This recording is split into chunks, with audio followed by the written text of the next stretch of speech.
स्वागत है आप सभी का हमारे YouTube चैनल में। आज हम आपके सामने फिर से लेकर उपस्थित हुए हैं एक निःशुल्क कुंडली अध्ययन, जिसका कि हम और आप मिलकर अध्ययन करेंगे और देखेंगे कि इस कुंडली में क्या कुछ है और इन्हें क्या कुछ सजेस्ट किया जा सकता है। हालांकि इन्होंने अपने बारे में कुछ सिर्फ जानना चाहा है कि कुंडली कैसी है, इन्होंने कोई ऐसा कोई प्रश्न नहीं है। तो आइए इस कुंडली का हम और आप एक संक्षिप्त विश्लेषण करते हैं और देखते हैं कि इस जातक की कुंडली इनके लिए कितनी अच्छी है, इनका समय इनके लिए क्या कहता है। आपको हम बता दें, आप नोट कर लें कि इनका जन्म का जो दिन है, जन्मदिन इनका 14 सितंबर 2014 का है और समय है 12:12 PM 12 PM और स्थान है रीवा, मध्य प्रदेश। आइए समय व्यर्थ ना करते हुए इस कुंडली की ओर चलते हैं। देखिए ये कुंडली जो है वृश्चिक लग्न की कुंडली है। वृश्चिक राशि के स्वामी होते हैं मंगल और मंगल स्वयं अपने घर में, अपने भाव में, अपने हाउस में विराजमान है। यानी जो ज्योतिष का एक प्रथम सिद्धांत है कि यो यो भावः स्वामी दृष्ट्वा युतो वा तस्यात् वृद्धि। जो भाव अपने स्वामी से दृष्ट या युत होता है, यानी उसके लॉर्ड जो होते हैं अपने ही हाउस में बैठे होते हैं या उसको देख रहे होते हैं, तो उस घर की, उस हाउस की वृद्धि होती है। यानी ये घर, ये जो हाउस है ये बलवान होता है। ये पहला घर है, लग्न कहलाता है, तन कहलाता है, तन भाव है, यानी ये तन की वृद्धि देते हैं, एक बहुत अच्छा शरीर देते हैं। मंगल जो है, मंगल बहुत ही क्रोध वाला ग्रह है, बहुत ही गुस्से वाला ग्रह है, बहुत ही एनर्जेटिक ग्रह है। तो ऐसे जातक के शरीर में बहुत ही ज्यादा एनर्जी होगी, बहुत ही ज्यादा ऊर्जा होगी। उसकी आंखें लाल लाल आंखें होंगी, क्रोधी स्वभाव का होगा, बहुत ही ज्यादा उससे गुस्सा आती होगी और शहद जैसी उसकी रेडिश आंखें होंगी। इस प्रकार का स्वभाव शास्त्रों में ऐसे जातकों के लिए वर्णित किया गया है। साथ ही साथ हम ये देखते चलते हैं कि यहाँ पर वृश्चिक राशि है। देखिए वृश्चिक का मतलब होता है बिच्छू। बिच्छू का जो स्वभाव होता है, बिच्छू का स्वभाव होता है बहुत ही शांत पड़ा रहता है। बिच्छू बिल्कुल हिलता डुलता नहीं है, एकदम शांति से पड़ा रहता है, लगता है जैसे मर गया हो। पर जैसे आप उसको छेड़ेंगे, जैसे ही आप उसको छेड़ते हैं कि वह अपना डंक मारता है। यानी ऐसे जातकों को क्रोध तो बहुत आता है पर बहुत ऊपर से बहुत शांत दिखाई देते हैं। आप अंदाजा भी नहीं लगा पाएंगे कि वो कितने गुस्से में है। और जैसे ही अगर आपने उनको छेड़ा तो फिर तो विस्फोट होने की प्रबल संभावना बनती ही बनती है। ऐसा इसलिए ऐसे जातकों के साथ लड़ाई झगड़ा करना बिल्कुल व्यर्थ होता है। ऐसे जातकों के साथ किसी को लड़ाई झगड़ा नहीं करना चाहिए, क्योंकि बहुत ज्यादा क्रोधी और बहुत ही उतावले स्वभाव के होते हैं, बहुत ही जल्दी एक्शन करते हैं, बहुत ही फास्ट रिएक्शन इनका होता है और ये कुछ भी कर गुजरने से डरते नहीं है। देखिए इस मंगल को और इस प्रथम घर को, प्रथम हाउस, फर्स्ट हाउस को चंद्रमा की पूर्ण दृष्टि है। चंद्रमा इन्हें पूर्ण दृष्टि से देखते हैं और साथ ही साथ गुरु जो है, गुरु 1 2 3 4 5 अच्छी 5वीं दृष्टि से गुरु भी देख रहे हैं और सूर्य और शुक्र का केंद्रीय प्रभाव लग्न पर और मंगल पर पड़ रहा है। देखिए चंद्रमा और मंगल की जो आपस में दृष्टि जो एक दूसरे को ये देख रहे हैं, ये बहुत ही अच्छी बात है। साथ ही साथ गुरु का मंगल को देखना इनके शरीर को भी अच्छा बनाने के लिए बहुत अच्छी दृष्टि है, गुरु की दृष्टि है। गुरु की दृष्टि जहां भी पड़ती है, लग्न जो होता है वो शरीर तो होता है, शरीर के साथ साथ यश को भी डिनोट करता है लग्न, और साथ ही साथ धन को भी डिनोट करता है। और गुरु जब देखिए उच्च के गुरु है, हालांकि गुरु की दृष्टि सिर्फ दृष्टियां होती है, उच्च या नीच की नहीं होती। पर भाग्य भाव से बैठे, भाग्य भाव में बैठे हुए गुरु, नवम भाव में बैठे हुए गुरु लग्न से संबंध बना रहे हैं, तो बहुत ही अच्छा जो है इफेक्ट लगने के लिए देंगे और बहुत अच्छी कुंडली हो जाती है। और देखिए मंगल जो है, इस राशि में मंगल जो है स्वराशिस्थ है, अपनी ही राशि के हैं, तो ये बहुत ही अच्छी बात हो जाती है। और सूर्य और शुक्र का प्रभाव, सूर्य अपनी ही राशि में बैठकर शुक्र के साथ यहाँ पर केंद्रीय प्रभाव डाल रहे हैं, तो ये देखा जाती है दोनों ही शुभ ग्रह होते हैं। शुक्र और सूर्य जो है, सूर्य तो क्रूर ग्रह है पर शुक्र जो है अत्यंत शुभ ग्रह है। उसका केंद्रीय प्रभाव लग्न पर पड़ना और मंगल पर पड़ना, उसके स्वामी पर पड़ना बहुत ही शुभता की ओर संकेत करता है और बहुत ही अच्छी कुंडली, ये कुंडली को बहुत ही अच्छा बना देता है। अब हम आते हैं कुंडली के दूसरे भाव पर। कुंडली के दूसरे भाव में जहां पर ये देखिए अब धनु राशि है, जिसके स्वामी की गुरु होते हैं। 1 2 3 4 5 6 7 8 अपने से अष्टम चले गए हैं और गुरु भी उनको नहीं देख रहा है, बल्कि राहु और बुध का केंद्रीय प्रभाव यहाँ पड़ रहा है। वो शनि जो है अपनी पूर्ण दृष्टि से, तृतीय दृष्टि से देख रहे हैं। तो हम ये कहेंगे कि चूंकि ये विद्या का भाव है, जिह्वा का भाव है, वाणी का भाव है, संचित धन का भाव है, कुटुंब का भाव है। तो ये अगर इसको हम ये देखते हैं कि विद्या का भाव है, तो उस हिसाब से हम ये कहते हैं कि ये जातक पढ़ाई के लिए बहुत ही जल्दी ही घर से दूर चला जाएगा, या घर से दूर इसको भेजा जाएगा कि विद्या अध्ययन के लिए इसको भेजा जाएगा। और क्योंकि शनि की विच्छेदात्मक दृष्टि होती है, तो अपने घर परिवार से दूर, अपने घर परिवार से कहीं भी जाए पर अपने घर परिवार से दूर चला जाएगा, और विद्या अध्ययन के लिए इनको घर से दूर जाना ही पड़ेगा। और आप देखिए कि राहु का भी इसमें विच्छेदात्मक प्रभाव है। राहु जो है चतुर्थ 1 2 3 4 राहु यहाँ पर अपना केंद्रीय प्रभाव डालते हैं। तो केंद्रीय प्रभाव डालने से राहु और शनि का जो भी वहां पर प्रभाव और दृष्टि पड़ रही है, शनि की दृष्टि और राहु का प्रभाव पड़ रहा है, उसके कारण यह जातक पढ़ाई के लिए बहुत ही जल्दी अपने घर से दूर हो जाएंगे।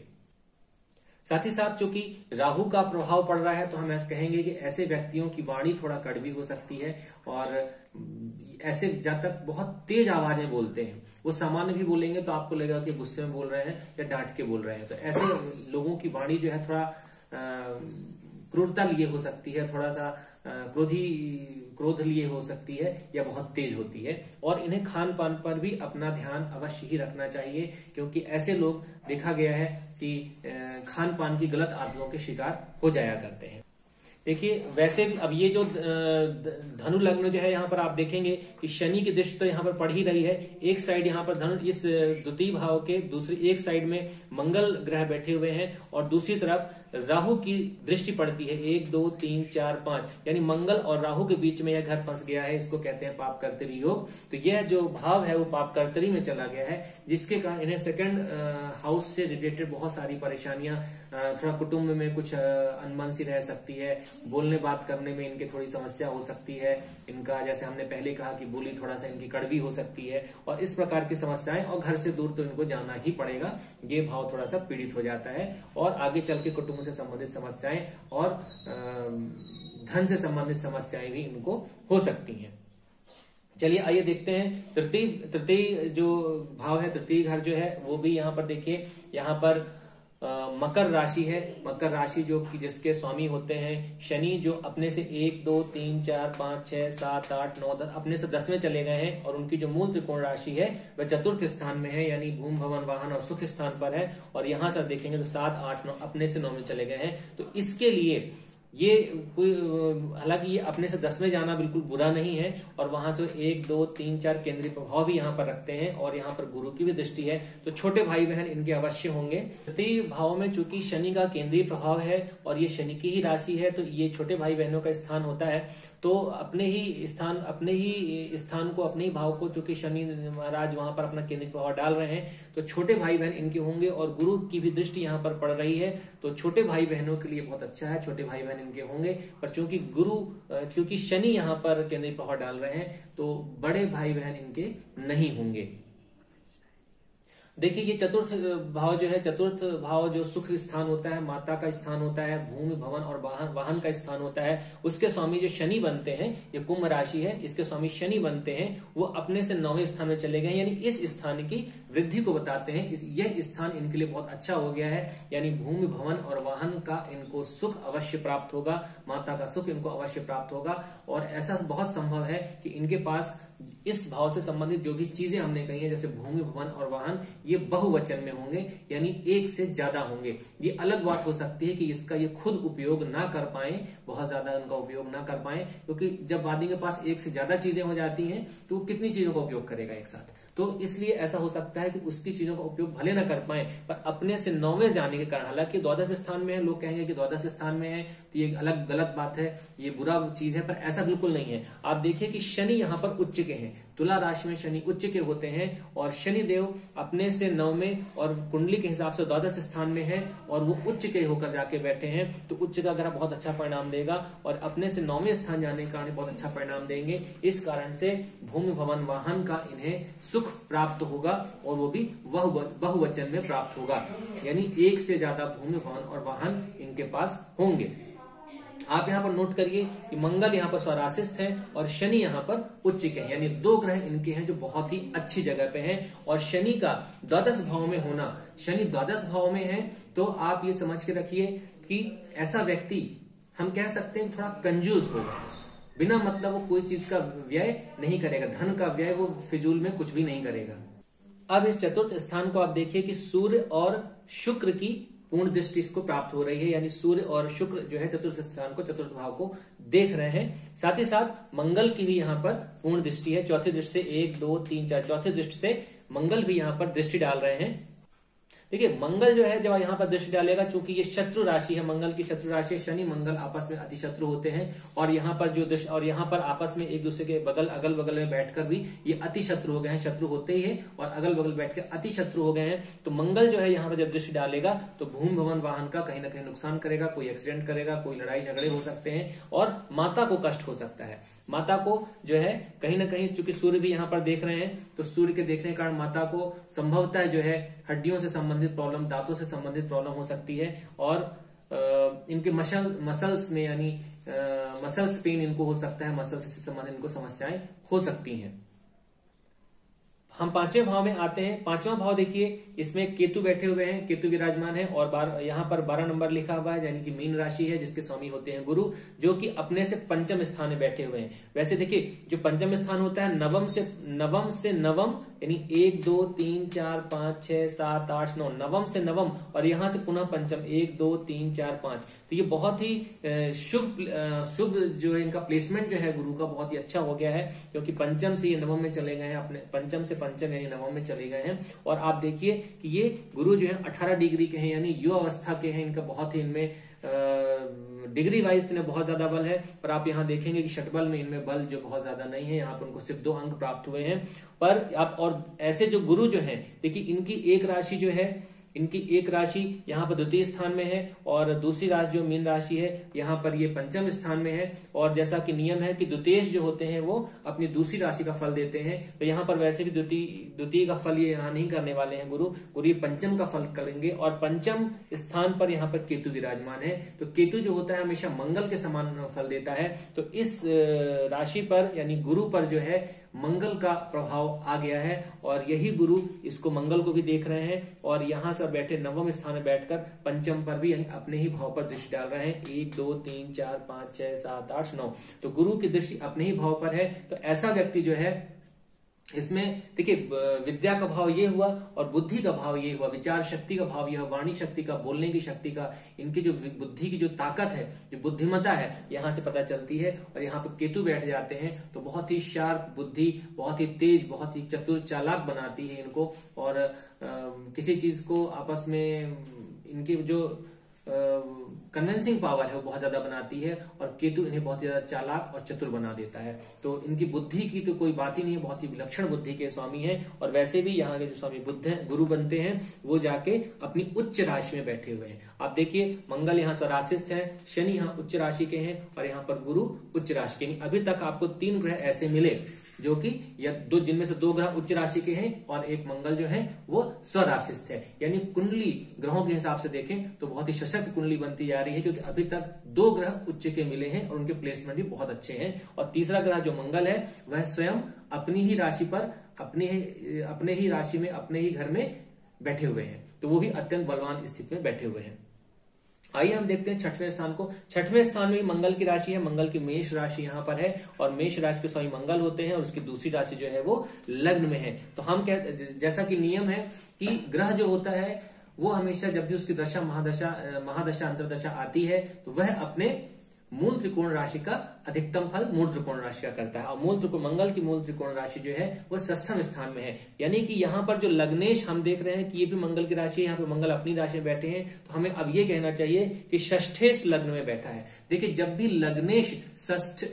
भी षष्ठेश लग्न में बैठ जाते हैं तो आपका जीवन, ये 6वां भाव जो होता है रोग रिपु और ऋण का होता है, कंपटीशन का होता है, तो आपके जीवन में कंपटीशन जुड़ जाता है, वाद विवाद जुड़ जाते हैं, संघर्ष जुड़ जाता है, परेशानियां जुड़ जाते हैं। पर मंगल है जो हार नहीं मानता है और उसको वो हर स्थिति से लड़ने के लिए तैयार रहता है और लड़कर भी वो आगे निकलता है। यानी ऐसे व्यक्ति को किसी चीज का ज्यादा गम नहीं होता, क्योंकि उसका जीवन ही अत्यंत संघर्षों से वो संघर्ष करके आता है, उसका जीवन संघर्षों से बना हुआ होता है। तो उसको किसी चीज का बहुत ज्यादा फर्क नहीं पड़ता, आप उसको किस चीज का डर दिखाओगे, किस चीज का आप किस चीज की आप धमकी दोगे, तो वो किसी चीज से परेशान नहीं होता है।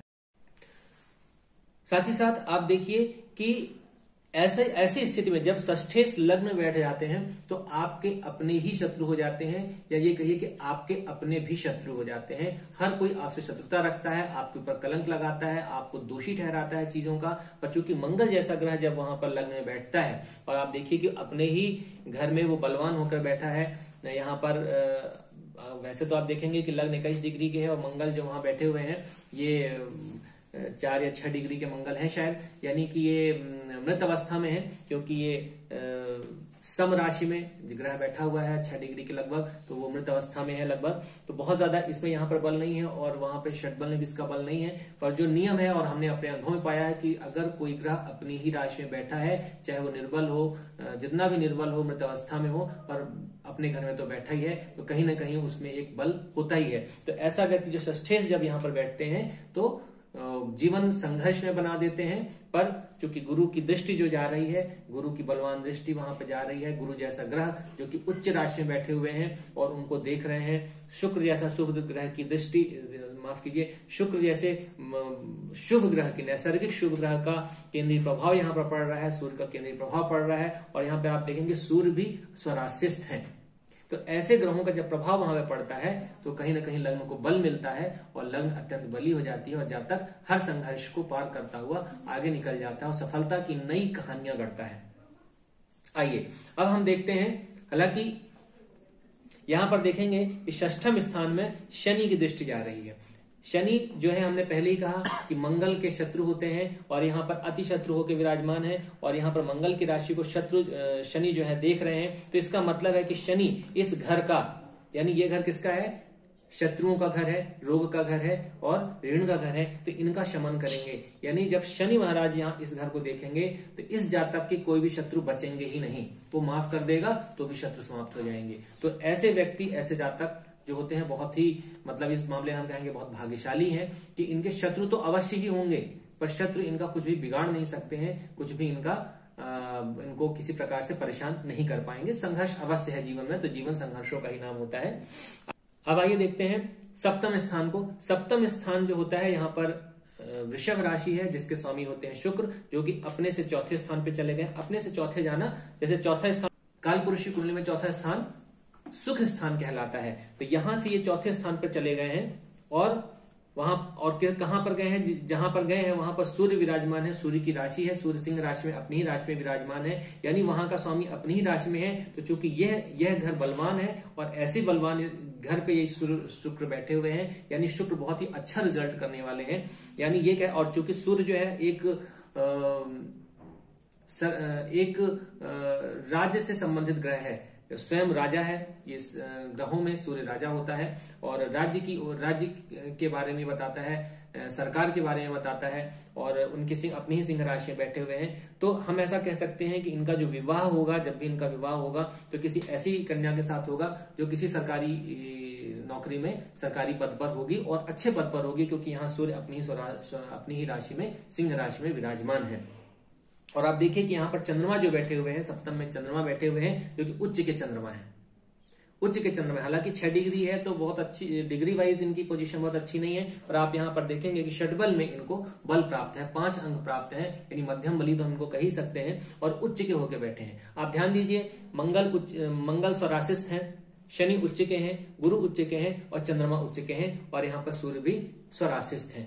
यानी कि 1 2 3 4 5, इसमें से 2 ग्रह जो हैं, सूर्य और मंगल स्वराशिस्थ हैं, शनि, गुरु और चंद्रमा उच्च के हैं। यानी 5 ग्रह ऐसे हुए जो कि या तो उच्च के हैं या स्वराशिस्थ हैं। कितनी विलक्षण कुंडली है। चलिए इसमें एक और विलक्षणता हम आपको और बताएंगे, हम आगे चलते हैं। देखिए यहाँ पर जैसा कि हमने कहा कि चंद्रमा विराजमान है, तो इसमें कोई शक नहीं, यहाँ पर मंगल है, चंद्रमा और मंगल की आपस में दृष्टि आपस में एक दूसरे को दे रहे हैं, चंद्रमा मंगल पर और मंगल चंद्रमा पर दृष्टि दे रहे हैं, तो इसका बहुत ही अच्छा रिजल्ट आता है। इसको चंद्र मंगल योग कहते हैं।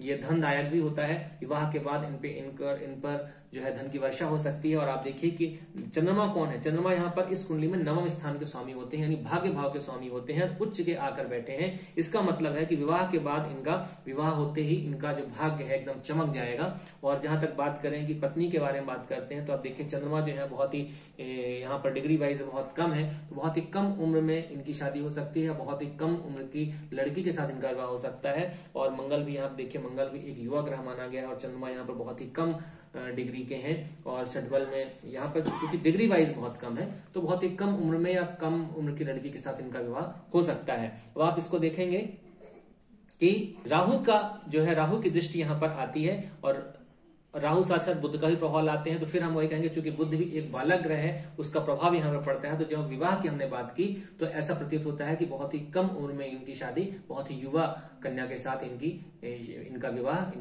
इनकी शादी हो सकती है। अब आप देखिए कि हालांकि बुध की दृष्टि, राहु की दृष्टि यहाँ पड़ जाने से ये घर एक तरह से पीड़ित हो गया और चंद्रमा भी थोड़ा पीड़ित हो गए, तो कहीं ना कहीं थोड़ा सा इनको एक भय, एक मानसिक थोड़ा सा इनको एक भय बना रहेगा, एक ये भ्रम किसी स्थिति में रहेंगे। पर उसके बावजूद भी चूंकि चंद्रमा उच्च के हैं और बहुत ही अच्छी पोजीशन में है, तो इनका जो विवाह है वो बहुत अच्छा होने वाला है। अब आप देखेंगे कि शनि की दृष्टि यहाँ पर पड़ रही है 7वें स्थान पर, छठम भाव में 7वें दृष्टि शनि की यहाँ पड़ रही है। और केतु 1, 2, 3, 4 केतु का केंद्रीय प्रभाव यहाँ पड़ रहा है, यानी यहाँ पर शनि की दृष्टि है और यहाँ केतु का प्रभाव है। तो ये घर जो है केतु और शनि के बीच में फंसता है, बीच में आता है, उनके दृष्टि प्रभाव या उनके केंद्रीय प्रभाव के बीच में आता है। तो कहीं ना कहीं विवाह में कुछ न कुछ परेशानी इनको अवश्य ही अनुभव होती रहेगी।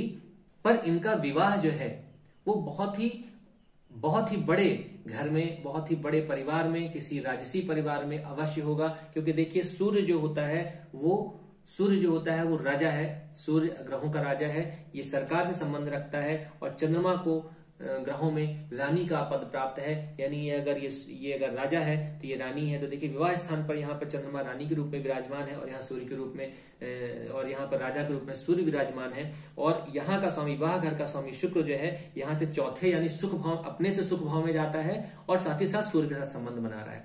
इसका अर्थ यह हुआ, और आप ये भी साथ में साथ देखिए कि ये जो है इसके स्वामी जो शुक्र हुए वो केंद्र स्थान में, अपने से केंद्र स्थान में और कुंडली से भी केंद्र स्थान में जा रहे हैं। और सूर्य एक लग्न होती है, चंद्रमा भी एक लग्न होती है और दोनों लग्न जो है केंद्र में विराजमान है, दोनों के स्वामी केंद्र में विराजमान है।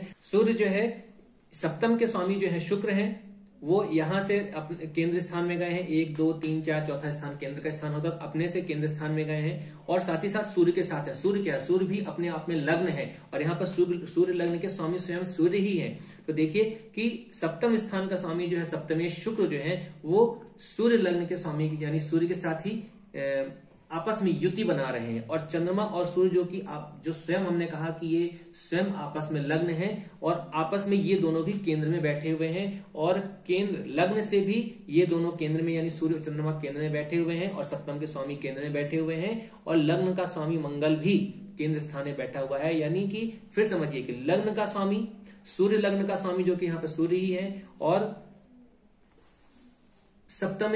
सप्तम के स्वामी और चंद्र लग्न के स्वामी शुक्र, ये सब आपस में केंद्र का संबंध बना रहे हैं और लग्न से भी केंद्र में ही बैठे हुए हैं। ये बहुत ही अच्छा योग कहलाता है, बहुत ही अच्छा योग है ये। इसका सीधा साधा मतलब है कि ये कुंडली जो है किसी बहुत ही बड़े उच्च पदाधिकारी कुंडली है। ऐसा व्यक्ति आगे चलकर सरकार में किसी बड़े उच्च पद पर जाएगा। ऐसा व्यक्ति मंत्री, मिनिस्टर, कोई बहुत बड़ा नेता, इससे कम में तो जाएगा ही नहीं, बहुत ही बड़े पद पर बहुत ही बड़े पद पर ये जाएगा और अपने परिवार का नाम रोशन करेगा। क्योंकि देखिए शुक्र पिता भी होते हैं, चंद्रमा माँ भी होती है, माँ का कारक होती है, सूर्य पिता के कारक होते हैं, राज्य के कारक होते हैं, सरकारी पदों के कारक होते हैं और शुक्र ऐश्वर्य के कारक होते हैं, भोग के कारक होते हैं, सभी ऐश्वर्य सुख समृद्धि संपन्नता के कारक होते हैं। तो ऐसे ग्रहों का आपस में जो राजा और रानी है आपस में संबंध, केंद्रीय संबंध बनता है। और सप्तम के स्वामी, विवाह के स्वामी कारक शुक्र ही होते हैं और यहाँ पर सप्तम के स्वामी भी शुक्र हैं। उनका संबंध इन राजसी ग्रहों से बनता है, केंद्र स्थान में बनता है। और लग्न के स्वामी जो स्वयं मंगल बन रहे हैं, उनका भी इन तीनों से, सप्तम से, सप्तमेश से और सूर्य चंद्रमा से केंद्रीय संबंध बनता है। इसके कारण यह व्यक्ति बहुत ही उच्च पद पर आसीन होगा। अब हम आते हैं अष्टम स्थान की ओर। अष्टम स्थान पर बुध की मीन राशि है और बुध जो है अपने से 1, 2, 3, 4 चौथे स्थान में जाते हैं, तो इसको हम बहुत बुरा नहीं कहते हैं।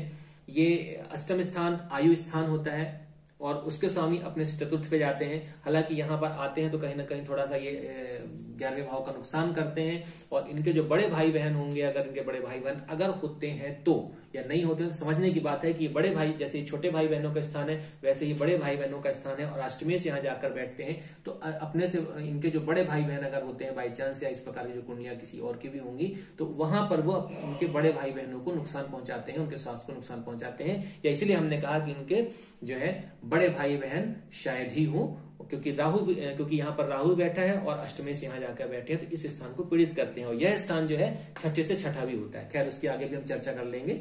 तो अष्टम के स्वामी बुध वहां जाकर बैठते हैं, अपने से 11वें स्थान में बैठते हैं, तो कहीं ना कहीं थोड़ा सा आय से संबंधित समस्याएं और बड़े भाई बहनों से संबंधित समस्याएं देते हैं।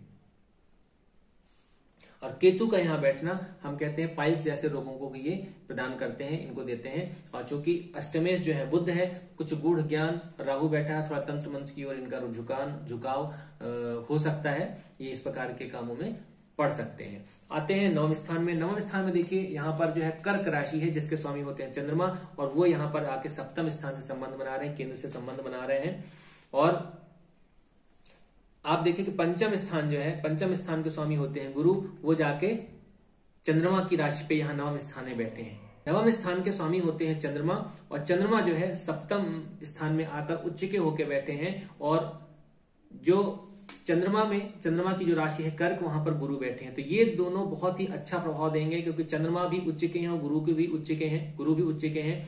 तो गुरु जो है यहाँ पर जो नवम स्थान में बैठकर उच्च के होकर भाग्य की वृद्धि करते हैं, पिता को मान सम्मान दिलाते हैं, पिता से संबंधित चीजों को बहुत अच्छा करते हैं। ऐसे जातकों को चाहिए कि अपने पिता का भरपूर सम्मान करें, उनका आदर करें, उनका किसी प्रकार से उनका अपमान ना करें, उनको दुखी ना करें। और जब ये नवम स्थान के उच्च के गुरु जब नवम में बैठते हैं, तो ऐसा व्यक्ति धर्म की ओर बहुत ही ज्यादा उसका रुझान हो जाता है, उसका झुकाव हो जाता है, और ऐसा व्यक्ति यज्ञादि कार्यों में बहुत ज्यादा पूजा पाठ, यज्ञ आज धार्मिक कार्यों में व्यस्त होता है, मंदिर आदि का निर्माण करता है, और ब्राह्मणों की, गौ की और ईश्वर में उसकी बड़ी प्रीति होती है। ऐसा व्यक्ति बहुत ही ज्यादा धर्म के क्षेत्र में आगे बढ़ता है।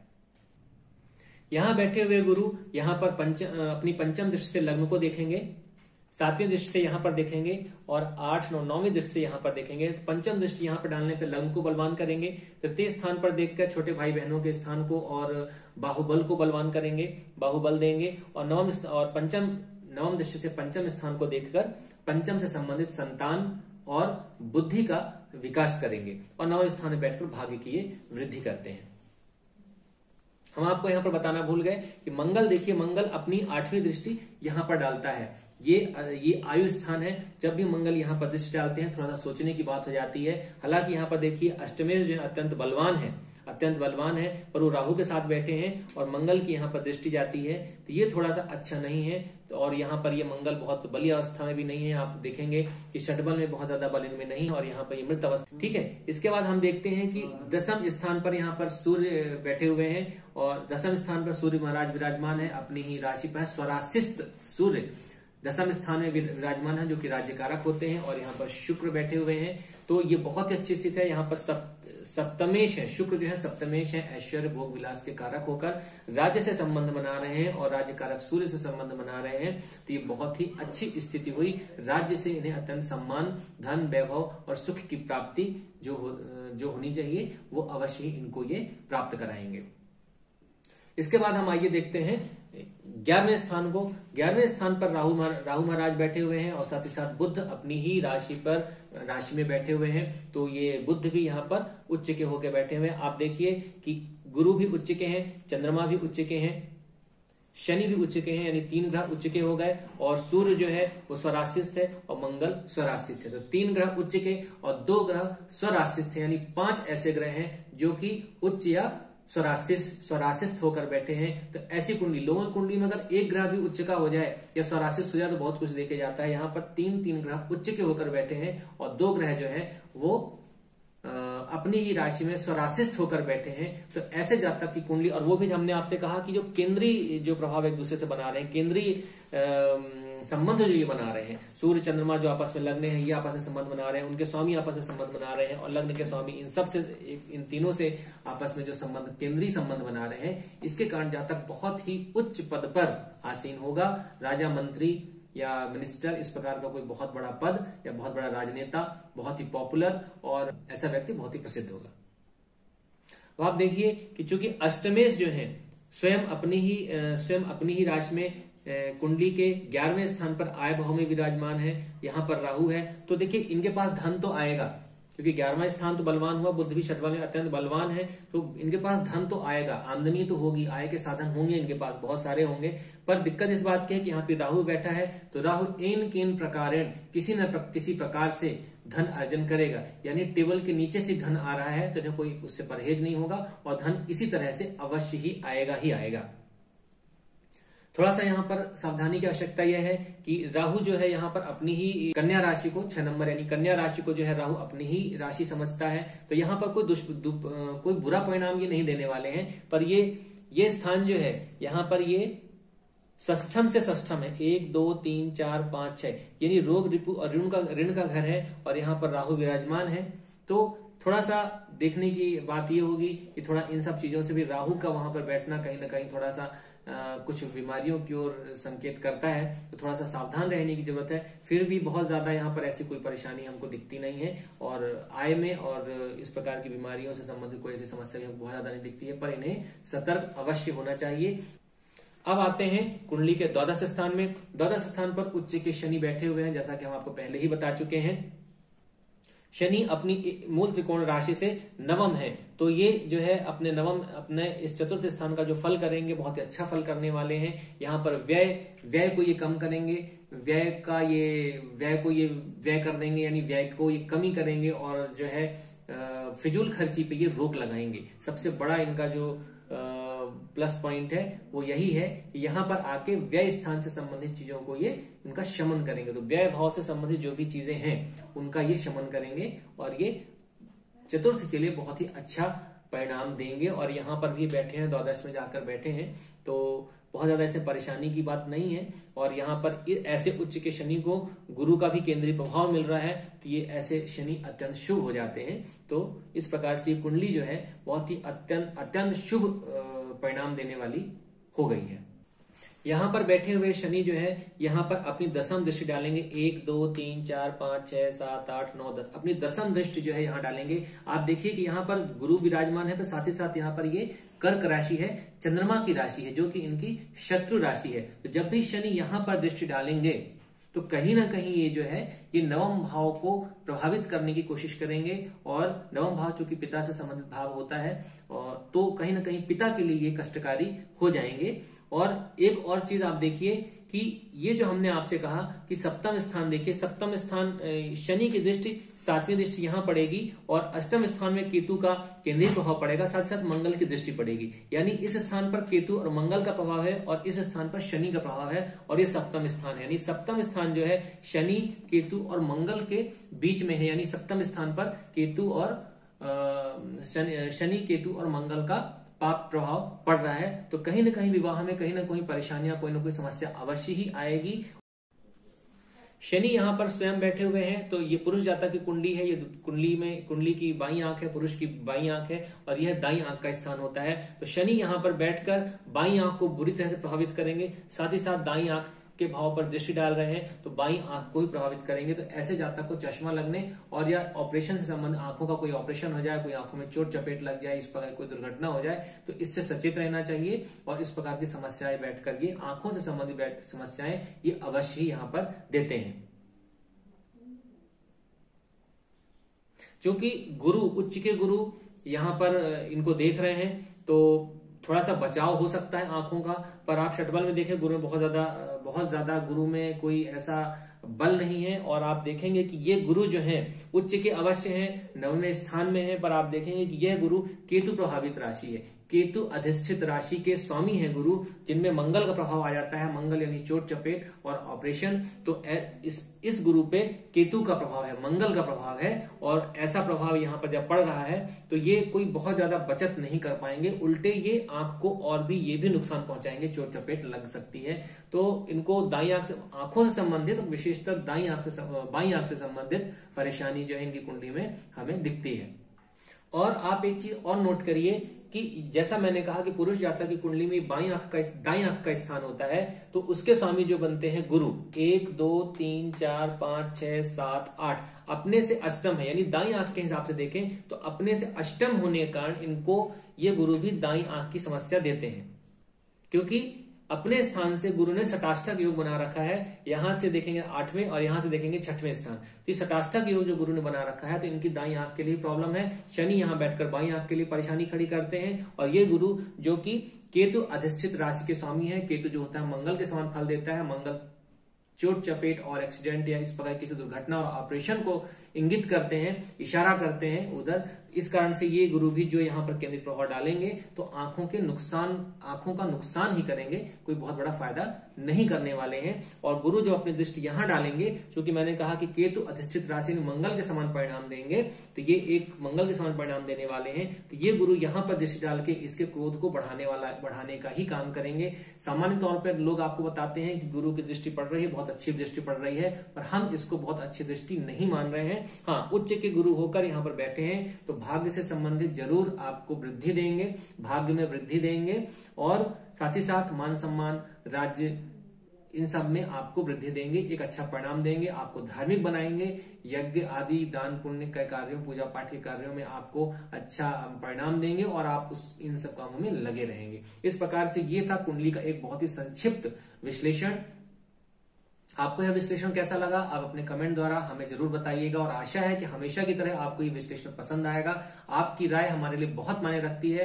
आप हमें अपनी राय, अपनी बहुमूल्य राय, अमूल्य राय हमें जरूर बताएं, और बताएंगे इसमें और क्या कमियां रह गई हैं, या और आप क्या देखते थे। कमियां तो हमेशा रह जाएंगी, आप इसमें और क्या देख पा रहे हैं जो हमने शायद नहीं देखा या जो बताने से हमसे छूट गया, क्योंकि बहुत ही संक्षिप्त विश्लेषण हमने किया है। देखिए, अब इसमें सिर्फ हम एक ही चीज कहना चाहते हैं, लोग जानना चाहते हैं कि हम इसमें क्या रत्न धारण करें, क्या पूजा पाठ करें, क्या करें जिससे हमारा ये कुंडली तो निश्चित तौर पर एक बहुत ही बड़े किसी मंत्री मिनिस्टर या किसी बहुत ही बड़े पद पर आसीन होने वाले व्यक्ति की है, क्योंकि हालांकि अभी की इस जातक की उम्र बहुत ज्यादा नहीं हुई, 2014 में ही इन्होंने जन्म लिया है, इनकी उम्र ही जो है वो 9 साल है। तो अभी तो कुछ कहना आगे जो जीवन का है हमने उनको बताया है, तो अभी तो ऐसी कोई स्थितियां है नहीं, पर आगे चल के बहुत ही बड़े पद पर आसीन होंगे। हम सिर्फ इतना ही कहेंगे कि देखिए यहाँ पर चंद्रमा 9वें स्थान में बैठे उच्च के गुरु बैठे हुए हैं, और चंद्रमा जो कि उच्च के यहाँ पर आके बैठ गए हैं, और उनके स्वामी चूंकि अपने ही स्वराशित सूर्य के साथ बैठे, तो ये कॉम्बिनेशन बहुत अच्छा है। और जो हमने आपसे एक बार फिर से कहा कि जो केंद्र से जो संबंध बन रहे हैं,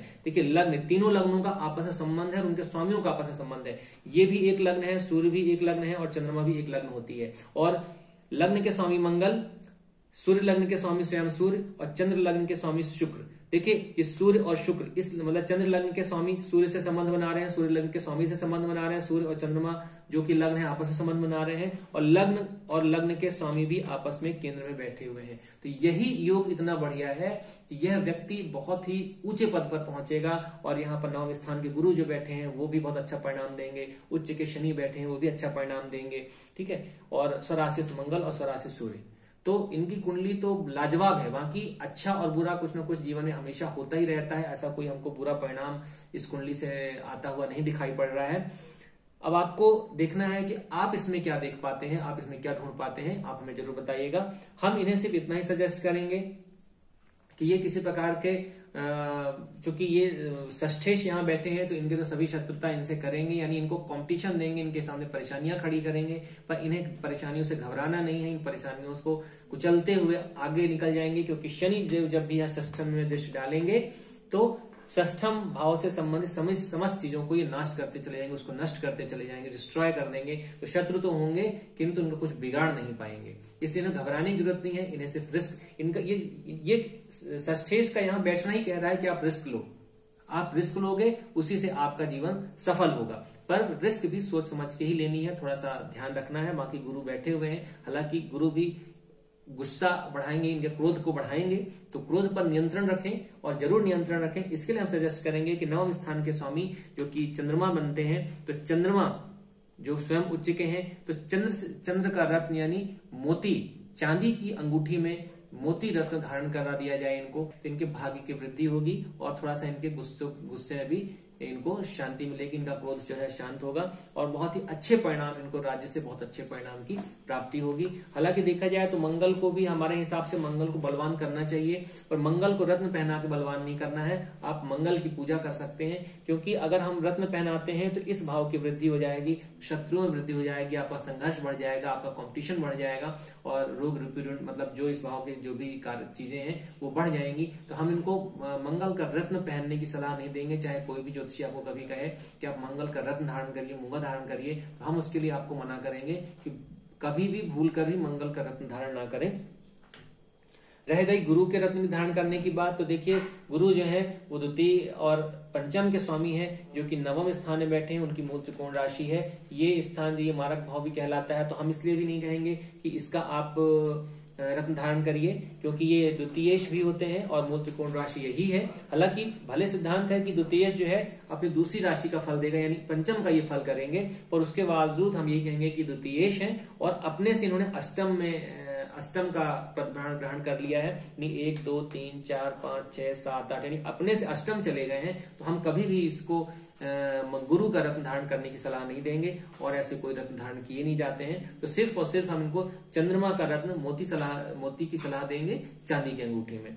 अगर आप मंगल को बलवान करते हैं, लग्न को बलवान करते हैं, तो ये बहुत ही अच्छी बात होगी। सूर्य जो कि षटबल में, देखिए सूर्य को भी बहुत कम अंक प्राप्त हुए हैं, सूर्य जो है निर्बल है। तो देखिए सूर्य जो है आत्मा का कारक है और आदि कुंडली में उनकी जो पोजीशन है बहुत अच्छी है, दसम स्थान के स्वामी होकर दसम स्थान पर ही शुक्र के साथ विराजमान है और लग्नों और उनके स्वामियों के साथ केंद्रीय संबंध बना रहे हैं। तो हम कहेंगे कि आप सूर्य को अगर बलवान करते हैं तो आपको राज्य से संबंधित, सरकारी कर्मचारियों से संबंधित, सरकारी पद से संबंधित और इस प्रकार की जो भी चीजें हैं, राज्य से संबंधित चीजें हैं, उनमें आपको बहुत ही ज्यादा प्लस देखने को मिलेगा। तो आप सूर्य के मंत्रों का अधिकाधिक जप करें, सूर्य को सुबह उठकर अर्घ्य प्रदान करें और आदित्य हृदय स्तोत्र या सूर्य के किसी मंत्र का आप जप करें, जो भी आपको लगे, या बहुत छोटा सा मंत्र है ओम घृणी सूर्याय नमः का यथाशक्ति जप करें। और ये पंचम स्थान के स्वामी यानी गुरु होते हैं, तो हम कहेंगे कि विष्णु जी की पूजा आपके लिए हर तरह से लाभदायक होगी। साथ ही साथ पुत्र प्राप्ति के लिए भी आपके लिए